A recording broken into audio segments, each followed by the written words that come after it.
పిలువబడేటువంటి వ్యక్తిగా దైవ సాన్నిధ్యము, దైవ తోడు ఎప్పుడు తోడుగా ఉండేటువంటి వ్యక్తిగాను పిలువబడుతున్నాడు. ప్రియ సహోదరి సహోదరు, అలా పేరు పెట్టి పిలిచినటువంటి ఈ ఇశ్రాయేలు జనులలో పిలిచేందుకు, వారిని నేతృత్వంగా పంచేందుకు, నాయకత్వం వహించేందుకు ఒక ముఖ్యమైనటువంటి వ్యక్తిగాను, మంచి కాపరిగాను ఉండేందుకు ప్రభువు ఈరోజు మనకు తన జీవితాన్నంతటిని కూడా చేస్తున్నాడు. నిస్సహాయకులకు, నిర్భాగ్యులకు, వేదనలలో, బాధలలో, అనారోగ్యంలో పాల్గొన్న ప్రతి ఒక్కరికి కూడా ప్రభువు తోడుగా ఉండి వారికి స్వస్థతను చేకూర్చాడు.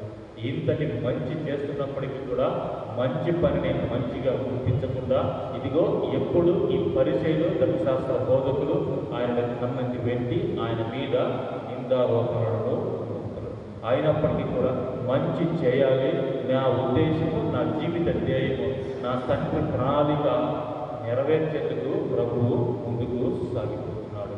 ప్రియ సహోదరి సహోదరుల, మనం కూడా ఈరోజు మంగళవారం రోజున పునీత అంతోని వారిని స్మరించుకుంటున్నాము.